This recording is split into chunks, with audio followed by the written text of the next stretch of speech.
right, guys, I want to welcome everybody to our weekly conversations with Cougars. I want to thank you guys for understanding and for my guest, who I know you all already recognize this young man. Izell Reese is with us this evening as my special guest. Izell, it's been great chatting and catching up with you before we went live. I hope you're doing well this evening. I'm doing great. Thanks for having me. I've been looking forward to it and representing. So I was excited and looking forward to this. And I've been enjoying watching what you've been doing, Bernard, with this. And it's been entertaining to see some old faces, some teammates, and hear the stories, which I may have to lean on some of them to remind me of some of the things. So I know that's coming. That's what we're all here for, and to relive some memories that we think are real, memories that we know are real. That night there were 40,000 fans in Rip Hughes, when in reality it was probably about 6,000, but that's okay. That's all right. It's all in good fun. And guys, I've been wanting to get Izell on the show for a while, but this man does not stop working. And we're going to get into some of that. He's given back to the youth in the Southeast. He has given back specifically to Dothan, and we're going to get into all of that in a little bit. And before we do, Izell, Anthony Spann, Eric Easley, Elaine Woods Johnson, Jason Mullins, and a whole bunch of other Cougars have rolled in to say hello and share some love for you tonight.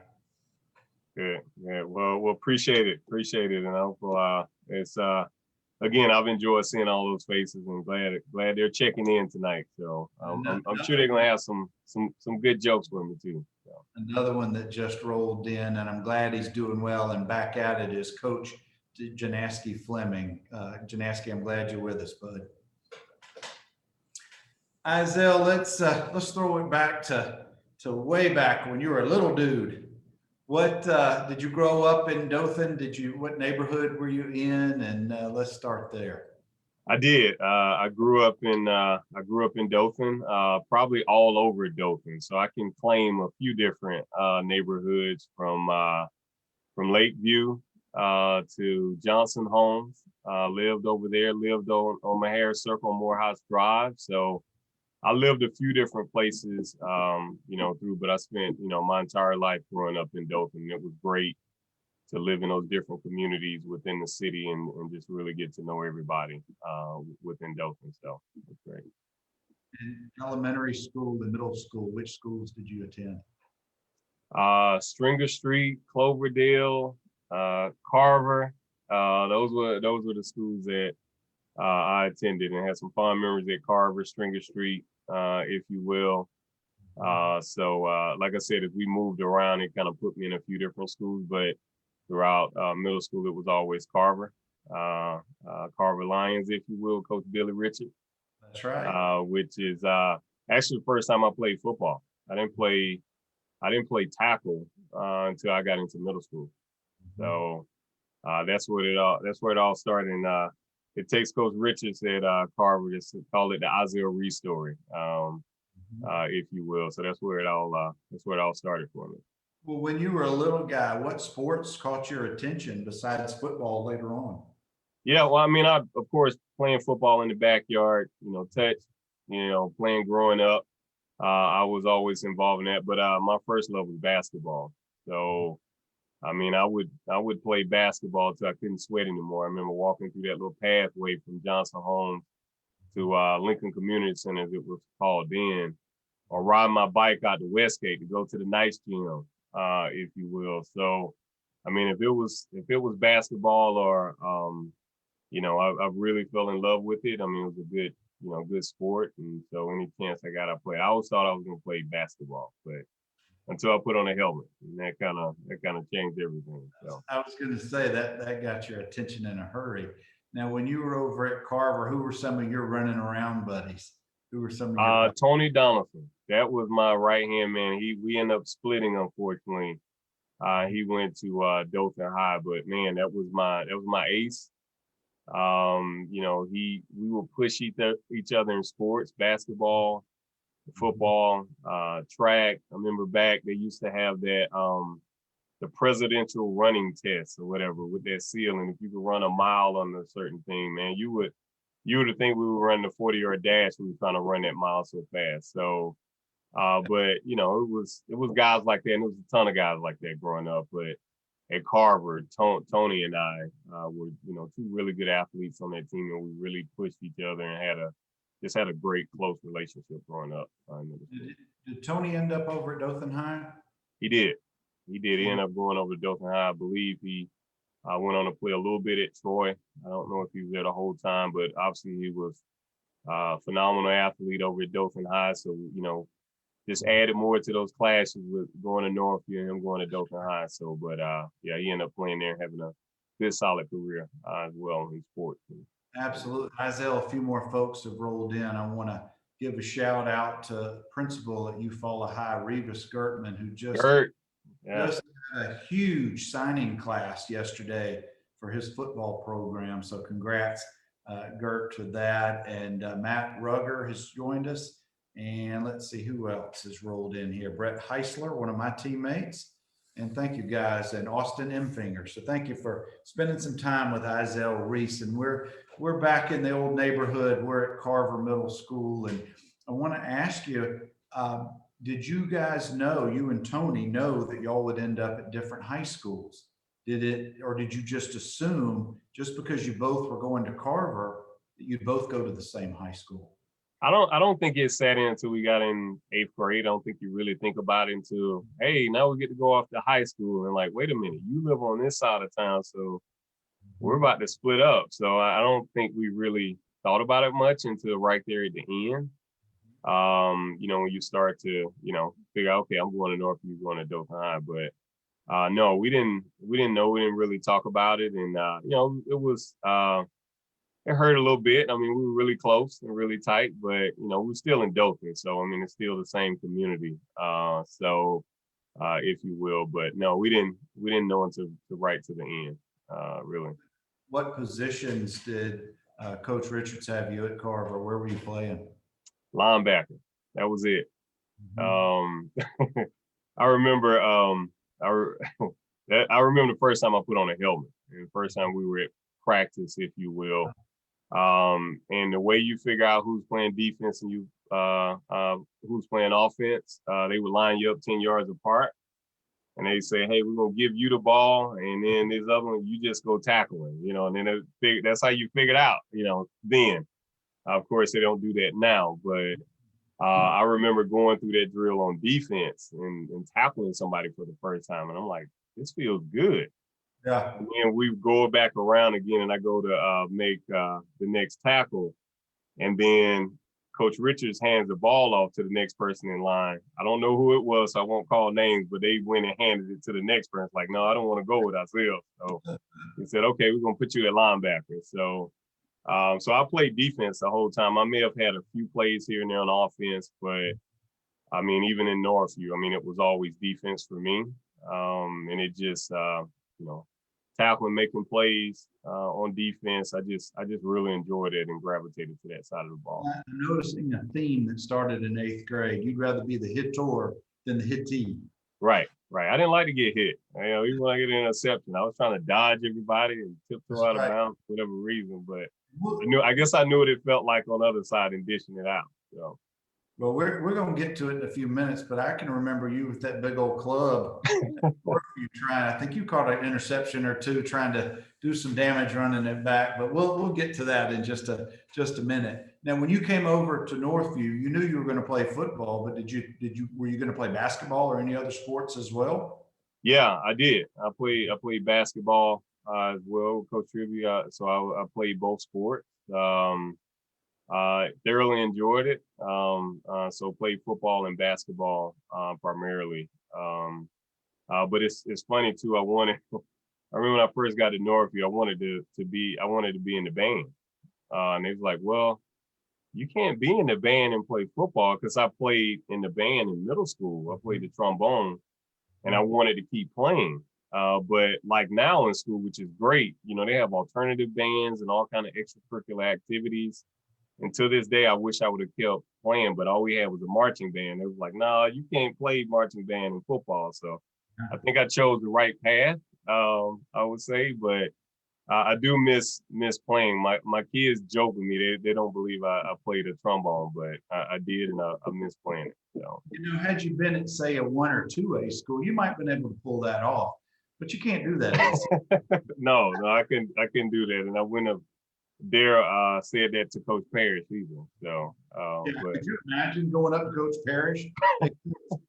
They need me over here in the trombone section for about 15 minutes. Is that okay?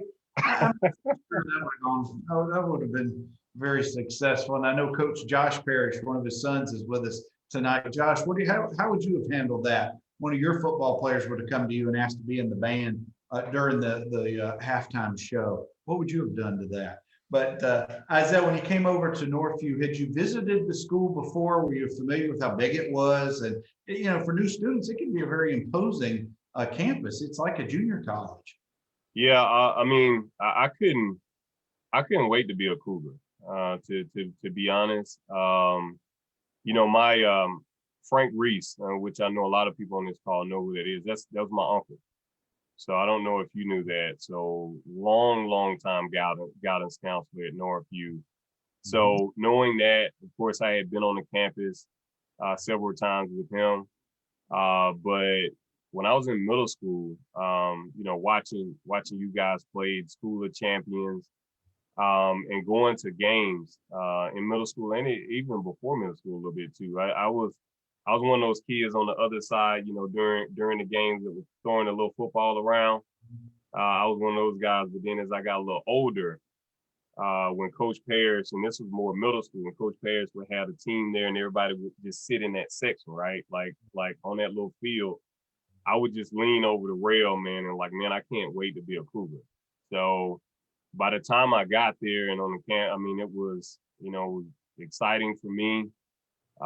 Couldn't wait, and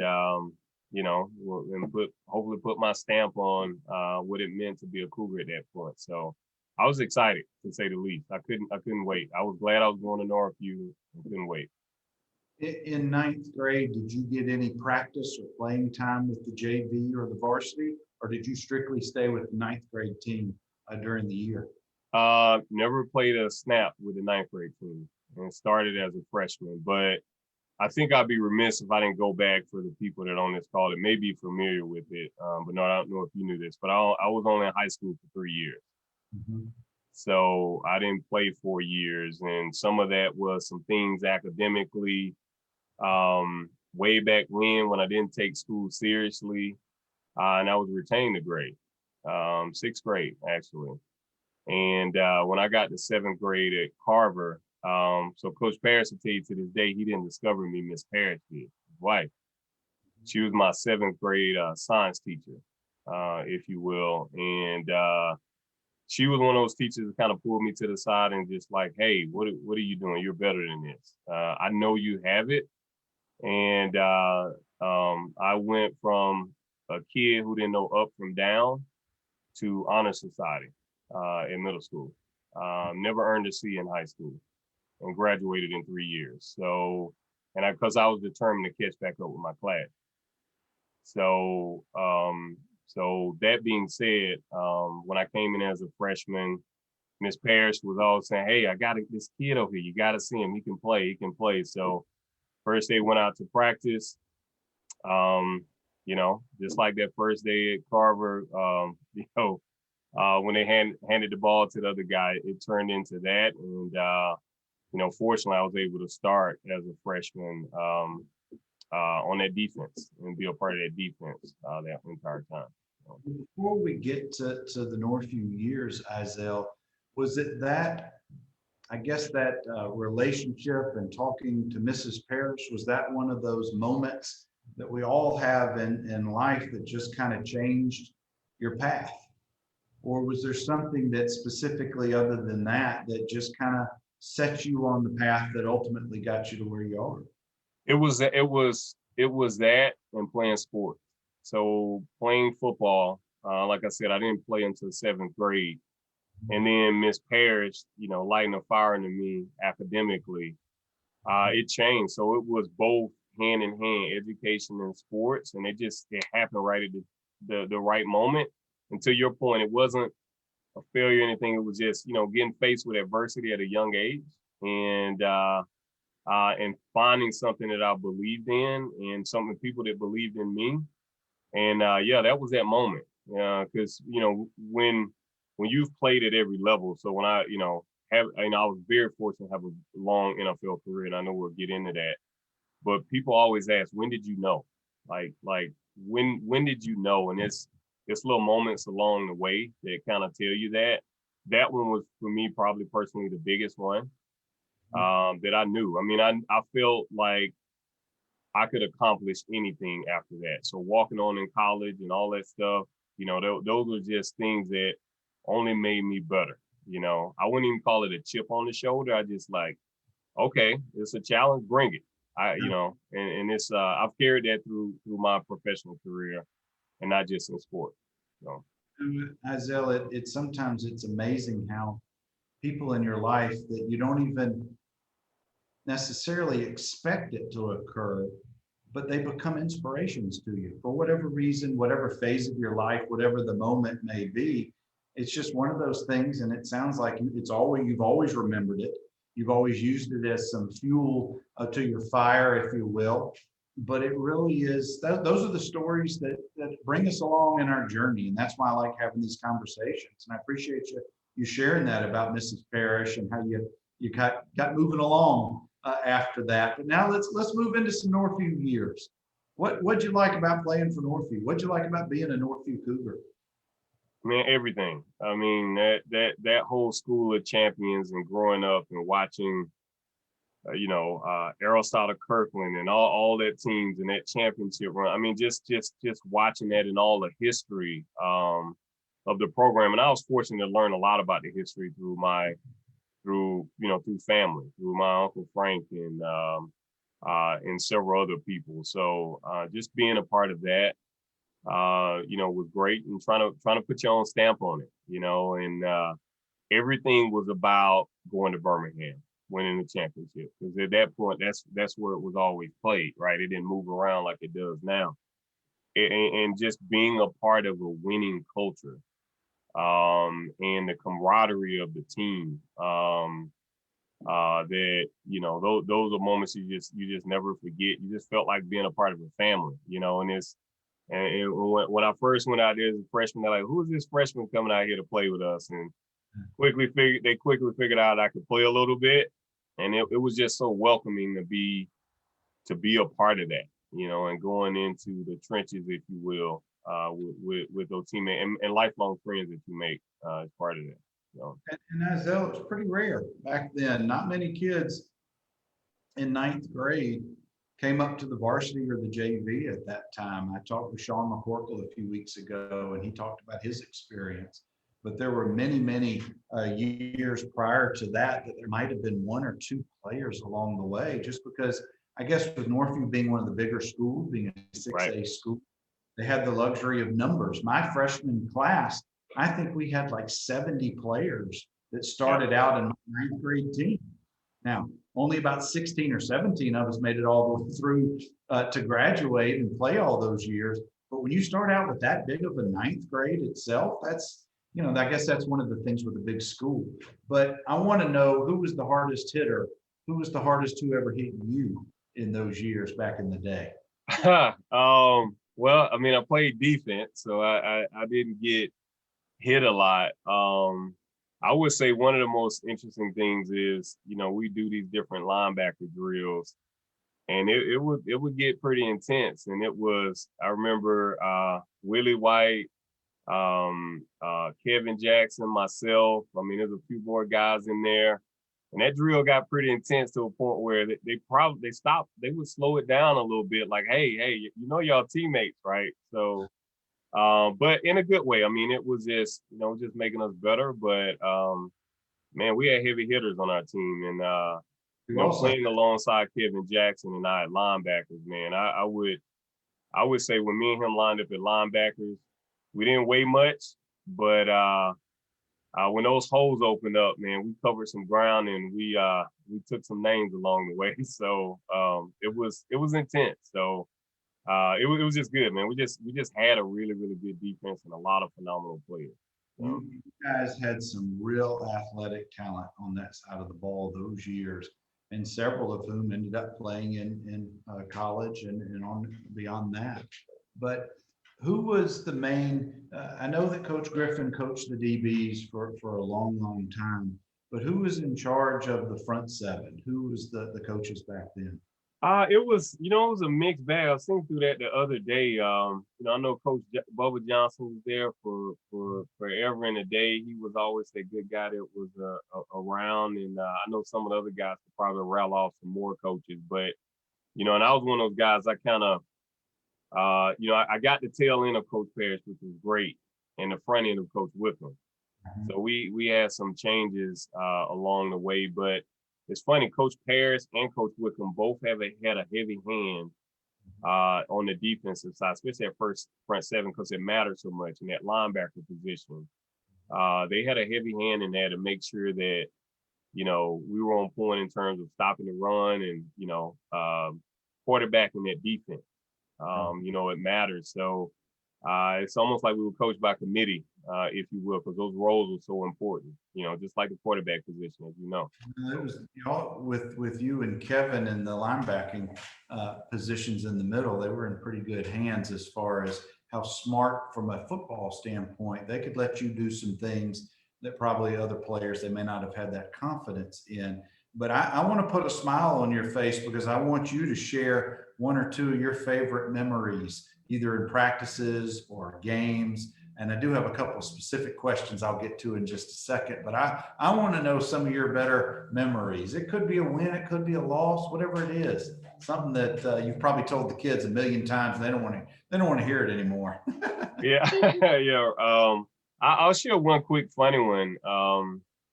And it became like the bus rides. It's funny as that sound. When we would win games, probably some people here remember I'll be chanting in the back, "Ride, Sally, ride." I remember that. We really had a good time when we won games, and I mean it sounded like you were going to a funeral when you didn't. But on the field, a whole season actually was a fun memory, or getting ready for the season. I was playing basketball, and this call it sophomore, junior year, my second year, if you will. And over at Doug too. Like I said, I love basketball, and it was, gosh, 2 weeks before we supposed to start practice and get ready for the season. And went up to dunk the basketball. Somebody came up under me, and I fell back on my wrist and broke my wrist. This is getting ready for the season.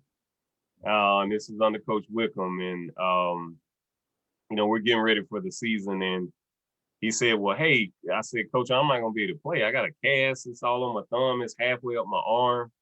And he said, "Well, come to the. I'm gonna take you to the doctor. I got a plan for this. This has happened before." It's kind of what he said.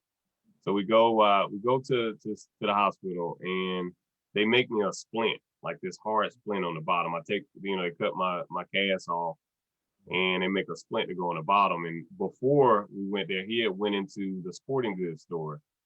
I don't know what he bought, but then he pulls out this boxing glove, and I'm just like, what you about to do with a boxing glove? So lo and behold, he puts a boxing glove on my hand with the splint, tape it all up in white, and I'm sitting there the first day of practice with this mechanism. I'm looking like Mortal Kombat or something. Yeah. And I'm kind of emotional. I cheered on here. Some tears going in my eye. I'm like, they're gonna laugh at me. I'm not walking out here with this big club. But he talked me into it. He said it'll be all right. I promise you it'll be okay. So we walk out. First practice goes by, and then the next day we do it again, third practice. And after a while, I get used to using it, because I got a boxing glove on my hand, even though it's taped up. So a guard comes up in the hole, I start using the glove. So it was funny. Refs would be like, "Hey, watch him with that glove. He likes to use it." So, and I got so accustomed to it that I led the team in interceptions with one hand. I had 5 interceptions that year. So I also led the team in tackles with one hand. So that was one of my fondest memories. And you got to have a Coach Parrish memory, right? So my freshman year, and again, being a freshman, this was before the season started. You know, you had 1 or 2 weeks of practice. And I remember one day for practice, I mean, it's just raining cats and dogs, and it's thundering and lightning. And so I assume we're not going to have practice that day. So I called over to the Come on school, now, talked let's to go Coach Parrish. Parrish. I know. So you know it was coming. So I called over to the school. I said, "Hey, Coach Parrish, I'm just making sure we're not having practice today, right?" And he paused for a second. Now I'm gonna try to do my Coach Parrish impression. He said, "Dad, Clement Izell, I don't care if it's an earthquake. We'll practice between the cracks. You get your butt over here." And so, I mean, I never forget that to save my life. He said, "I don't care if it's an earthquake. We'll practice between the cracks." And so, and I mean, I laugh about it now, but I was terrified when he said that. And of course, after practice, you know what I had to do? I had to hit the hill, right? So, but no, that was my most fun Coach Parrish moment. Izell, did you ever have the pleasure of Coach Parrish grabbing your face mask, getting right up in your face, and just letting you know just how displeased he is with your performance at practice? Oh I yeah, had, I oh had yeah. that. Especially being a freshman playing up, I didn't have a choice. It came with the territory, I thought. So Right. like being a rookie in the NFL, it just you're gonna catch the most heat. So, but yeah, I definitely had those moments. So. Awesome. Awesome. It's your story is fairly well known, but I want to talk about walking on at UAB. It's a pretty new program. Who was your coach at that time? And let's talk about that transition coming out of Dothan, coming up to Birmingham, and hitting football, playing in college. Yeah, yeah. So, when I came out of high school, I mean, you don't know if you're going or coming, and so when I graduated from high school, didn't get a scholarship, didn't get any opportunities.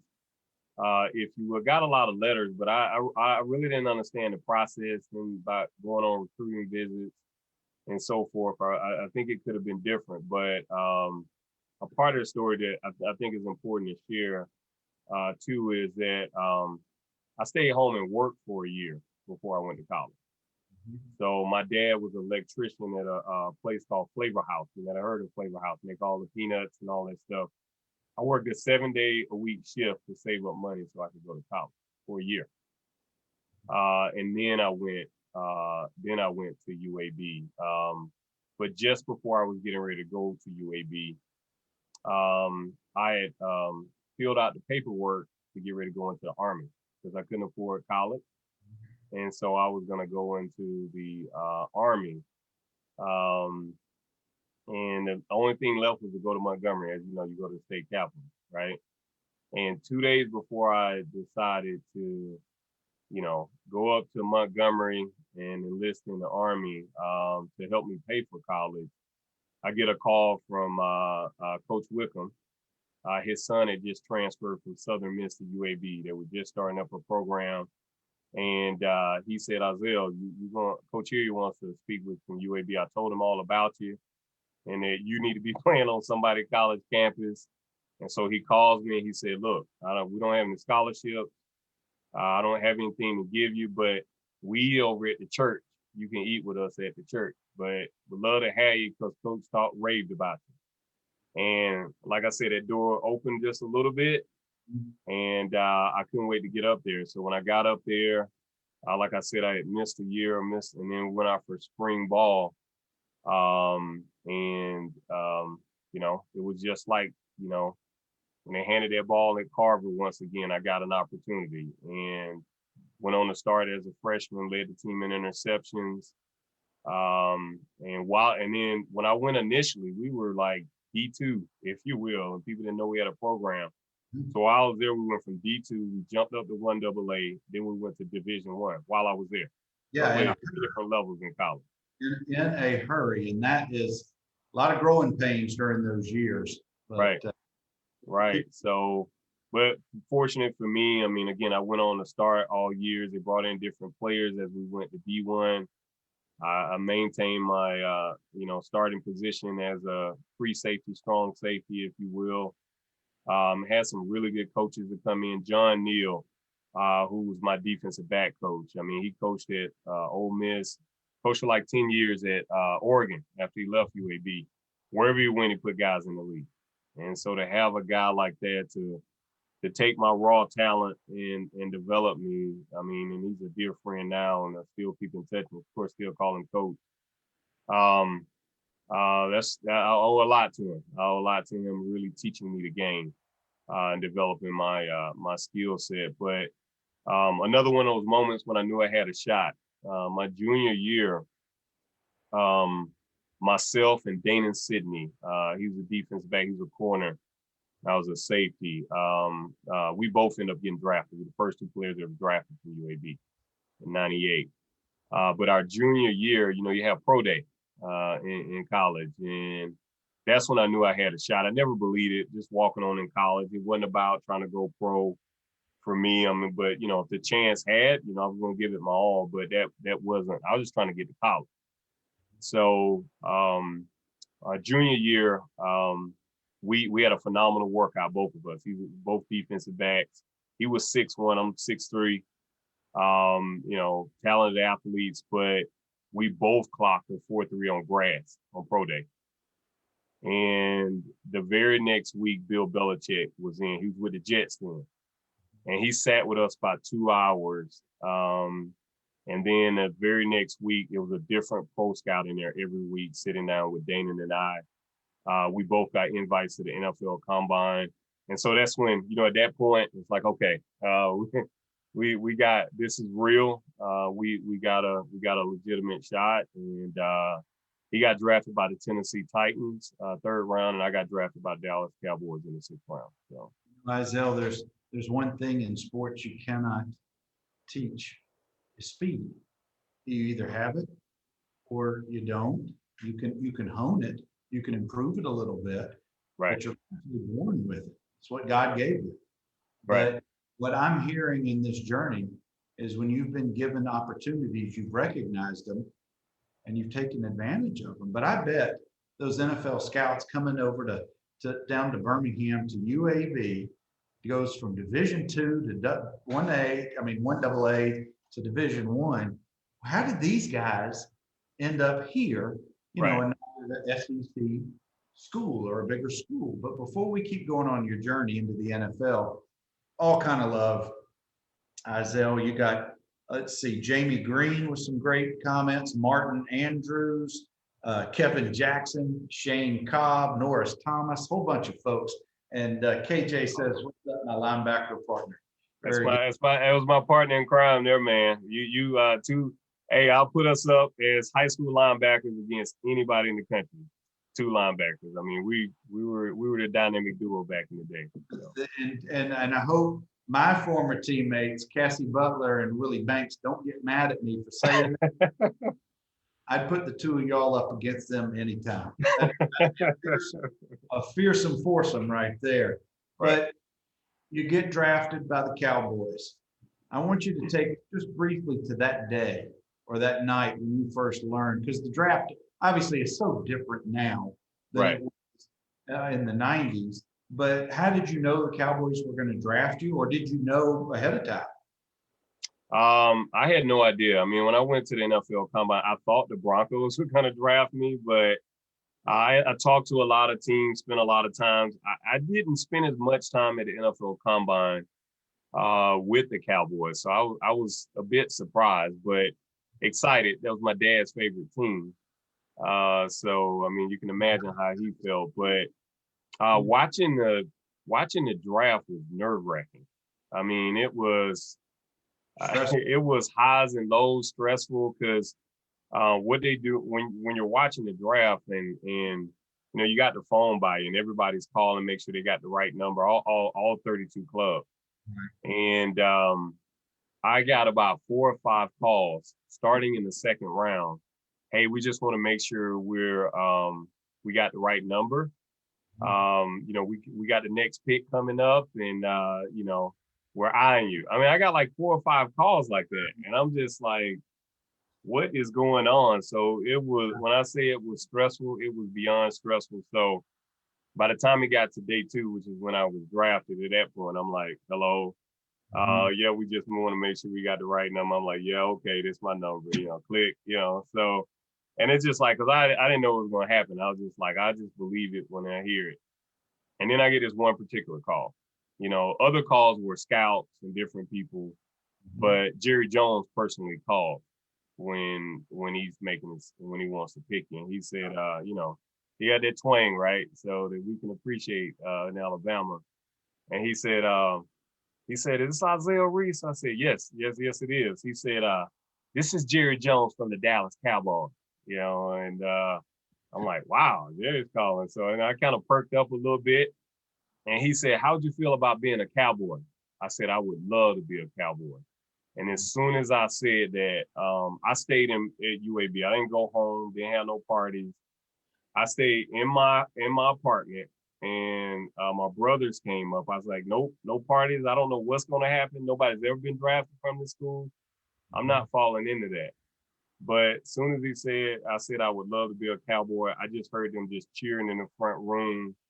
And then it popped up on the screen. Mel Kiper showed me running an interception back and said, I don't know how this guy stayed to the 6th round.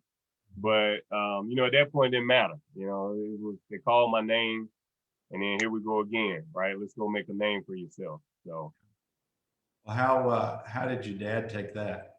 Man, he was ecstatic. I mean, just, to have your son drafted by your favorite team. I mean, I remember sitting in the living room with my dad just watching Cowboys games. This diehard Cowboy. He was a Cowboys fan, so I had to be one too. So did the Reese family buy all the Cowboy paraphernalia and shirts and hats in the city of Dothan?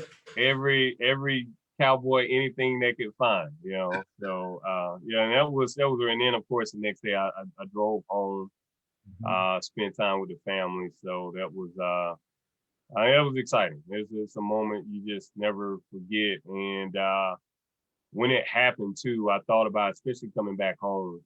And even when I played, I always tell people, especially kids, like, it mattered to me. I mean, my last name on the back of my jersey, Reese, when you play. But I always felt like I was playing for my community. All my teammates, being a Cougar, being from Dothan. I mean, I felt like I was representing Dothan. And I was proud of that. That mattered a lot to me, because I knew I had a lot of people rooting for me, and I knew it's a lot of people, not just family, but friends, teammates, teachers. I mean, I could just go on and on, that leads to all of our success, not just because I went pro, but knowing that those people and for them to be say, yeah, he's from Dothan, he's a homeboy, So, I mean, that matters to me, because there's no way I would have made it and got to where I was without each and everybody along the way. Your story is so very similar from that standpoint of you remembering your community and the people who got you along the way to your success, that my teammate Lawrence Dawsey also shared. That Right. you were always representing Dothan wherever you were in the league. And I know you particularly did not, or have not still, because we're about to get to what you're doing now. You've never forgotten your roots and where you came from, and all those folks who helped you to succeed, because it's not a one-person effort at all. No, not at all. I mean, you bring up something too, of those people along the way. And it kind of shares back to Northview stories. And I tell Lawrence Dawsey this every time I see him. Lawrence Dawson, Terrell Buckley, when they were at Florida State, is when I was in high school playing. Kevin may remember this. Rebus may remember this. I remember them coming back one day at practice and talking to us. Right at the end of practice, when we get down on the knee, Coach Parrish introduced them. Of course, we knew who Lawrence Dawsey was and Terrell Buckley. I mean, they had a special program down in Florida State at that time. And I remember Lawrence Dawsey saying, I'm from here. If I can do it, you can too. And when he said that, that stuck with me the whole time. I always believed that I could do it because he did. Because he was from where I was from. So, and I've always, every time I see him, I joke about it and tell him that. And I was like, man, you made me a believer. So, yeah. Lawrence is still giving back. He was with Texas A&M this past year as an analyst on Jimbo's staff. But I don't want to speed through your NFL career by any means, but Right. I want to make sure that we talk about what you're doing now, because you've made a lot of people very happy lately with your news. And I know this is very important to you, but before we get to that, every athlete at some point during their life, during their athletic life, they have to look themselves in the mirror and say, it's time to move to the next phase in my life. Right. I love my sport, or my sport has just spit me out, whatever it is. We all have to move on to something. So I want you to take us to that moment, if you recall it, when you knew it was time to move on to the next phase. Yeah, it's funny. It actually happened before it was over. Because it's like, and some of it, and sometimes when you get in the NFL and you've been playing for several years and your mind's not really in it, you probably don't need to be out there because it's not safe. So I kind of felt that way after my second year in Buffalo. So I played my first 4 years with the Cowboys, became an unrestricted free agent, signed a 1-year deal with Denver. Then took a lot of free agent visits and decided to sign a 2-year deal with Buffalo. Then I went back to Dallas in 2005.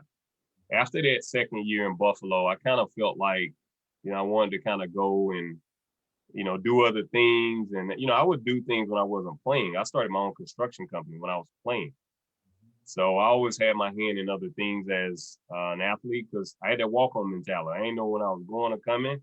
And it just, I was always thinking about what's next because I knew I couldn't play football forever. But it had given me a platform to say, hey, you're playing in the NFL, use this stage while you're on it to figure out what do you want to do next, right? And so when I went back to Dallas, I was second guessing myself. I shouldn't go, but then it was Dallas that called where I started it. Right. And Parcells was there and had us in full pads in training camp every day. And I'm just like, man, this isn't what I signed up for. I'm supposed to be in cruise control through this thing. So when I went back there and they got released, that was it. I mean, my agent was like, hey, his team's still calling. But I'm like, no, it's time for me to figure out what I want to do next. And I knew I wanted, I had my own construction company that was going well, but something was still calling me to sport. I still wanted to be involved in sport. And as you know, I am walking on and that whole journey and why. And so I really wanted to help kids with recruiting. And just knowing what's out there in the different levels, Division III, NAIA, JUCO route, it's okay. Just really want and females, females understanding that there's opportunities out there because of Title IX. And I wanted to become an educator and motivator for that. And so that's what I did. And I, as you know, friend of yours, Chris Krause, in Vandy, and he and I met, years ago.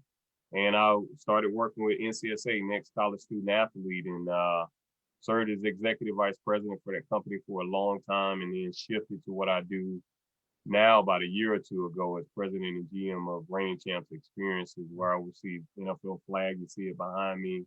Work with the NBA and other things. So it just transitioned, and that was, I kind of knew before I left, but it was kind of like, all right, it's time to go. Izell, you're one of those rare athletes who sees it and then doesn't deny it and acts upon it. Right. And it's been that way your whole life. But a couple of side notes. How does a Dothan guy, a UAB guy, a Dallas guy deal with the altitude in Denver and the unbelievably cold weather in Western New York? How did you deal with that? I have no idea. When I got to Denver, I was just like, man, that altitude, it was real. It's real. I remember we played against John Elway when I was with Dallas, and we flew in for the game. I got a nosebleed from the altitude. So we were flying a day early to play against Denver just to get acclimated to it. So, and then winter hits, and actually Denver was fairly mild compared to Buffalo. Buffalo was Everything is mild compared to Buffalo in the winter. man, that was a different animal, but it took some getting used to. But you know, as with anywhere, you stay there a little long enough and you're out in the elements long enough, that becomes your weapon. So when the Dolphins had to come up and play us Yeah. in December at night, you know, and that wind howling off that lake and it's snowing and it's negative, Yeah. you know, it just you get now I don't know how the fans in the stands is. I had to tell you Well, that. they had some liquid courage. Some liquor courage, yeah. Yeah. That So Bills Mafia is no joke. yeah, that adrenaline got me through it. I mean, Yeah. adrenaline of the game, you know, you just kind of get acclimated to it after a while. But yeah, I definitely went from one extreme to the next. So Well, just kind of shifting gears coming forward, you and I reconnected through NCSA. And at the time, I had a daughter who had a very successful high school lacrosse career. And going through Chris Krause's program, I know you and I didn't necessarily work together that much, but through that awesome program, she was seen by the school where she ended up playing for a little while down in Florida. And I just think that's such a wonderful program when it came along. It just helps kids from all over. It doesn't matter if you're a small town, big town, wherever you are. right, Instead of them having to come to you, particularly for sports that are non revenue generating sports where there's not big budgets, right. just sit there at their computer screen and see kids and get recruited. So I applaud that. I still love it. I still think that it's a great tool. But now I want to come real current because you've made a big splash in Dothan, and I want you to share. I want to talk about this for a few minutes. What's going on in Dothan that's so important? Got folks all fired up. What are you doing? Well, I am starting a youth center. So I'm sure the people within the community or that live in Dothan locally are aware of this. But when I got wind that they had closed down several elementary schools, I mean it was shocking. Actually, Eric easily shared it with me, and he said they don't, you know, they're not sure what they're going to do with those schools. And he said, hey, I said, you need to come down here. I think they'll give you one. And I'm like, what do you mean give me a school? So I go down there. You know, we meet with city, and at that point, I didn't know, but what really drew it, and the point, and I'll share a little bit more. But the one thing that I knew I wanted to do, and I've always wanted to do more in Dothan. Always. I mean, the path I've been on, and the fact that I run Rivals Camp and Combines, I run NFL Flag, Junior NBA, work with Adidas volleyball. I mean, all these properties all around the country, and I'm all over the place. And I always was like, man, it'd be great if some of this was back in Dothan. Like, if we would have had this growing up, and you know, these kids never experienced it. So when the school came about, I said, this is it. This is something that is sustainable, not just a one-off camp. You know, as great as those camps is, or giving out turkeys on Christmas, I wanted to do more. I mean, I've taken kids, you know, on spring break out of Dothan to Dallas and done things like that. But I wanted to do something more sustainable. So when this opportunity came to have this school, I said, this is it. I mean, so my goal is to turn that school into a state-of-the-art youth center with health and wellness programs. I mean, like when I was in school, we did free lunch. It mattered to do free lunch to a lot of those communities and kids in underserved communities. So to be able to bring programs like that, STEM programs, and put it within that, and then also coupled with sports. So I'm trying to bring all three together, and this school ended up being the perfect facility. So formerly Grandview, that I'm going to do with that. And then that field behind it, it's about 5 acres that sits behind that school. So I'm going to turn it into sports fields. My goal is to have the first branded artificial turf NFL flag field in Dothan. And I'm going to bring NFL flag leagues there in a major way and other youth sports there, coupled with educational and health and wellness programs also. So things I've been able to see firsthand around the country and utilize a lot of my relationships as well, and spend a lot of time down there. I plan to spend a lot of time in Dothan and seeing this through to hopefully help those kids like people help me and all the other great men that are on this call and women that went through those programs. So hopefully this is just another stepping stone that helps the kids in our community. All of that just sounds so fantastic for Dothan. I know it's long overdue, but the pandemic has just kind of screwed up everything in this world. So what kind of timeline do you foresee coming forward? I know that could change, what you're going to tell me next, but assuming you're able to accomplish what you want timely, what do you foresee in the future from a timing standpoint? Yeah, obviously COVID, as you've alluded to, delays some things. So I can't foresee bringing kids within that school in the near future until we get past this. But the sports, especially some of the sports in the eyes of the CDC and how they view it, like flag football and some of these other sports I'm thinking about, it's low to moderate risk, and we're outside. So I want to start by getting some of the kids involved. I mean, I want to take these next few months to get those fields developed and continue to work with the city and leadership there, and then launch in the fall. So launch some sports in the fall, and then going into 2022 is when I plan to open up the school and bring some of these educational programs and put them in place and launch those in 2022. Man, I can't wait. I know you can't wait. I can't wait. I hope you have a big grand opening when it's safe to do so. And I know you've made a splash now, but gosh, when that gets off the ground and running, that's just going to be so impactful for so many families in the Dothan community. And Izell, I can't tell you how proud I am of you. I can't tell you how happy I am to call you friend and to see your development and what you've been able to do, not just locally in Dothan, but wherever it is that you are at the time, you make an impact in such a positive way. So I know you've done your family and continue to do your family quite proudly, as well as our community down in Dothan and the Northview family as well. So thank you. No, I appreciate it. And shout out to you for doing this. I mean, you're doing it because, I mean, but this, you and I both know it takes a lot of effort and energy to do what you're doing. And like I said, I've thoroughly enjoyed watching the episodes, as we'll call them, and keeping the history of what it means to be a Cougar alive, School of Champions. And so, I mean, that's a deep part of me, as it is with everybody on this call and yourself, Bernard. And so, I mean, I just want to commend you on continuing this and sharing this and bringing this family back together, because it is a family and a fraternity, if you will.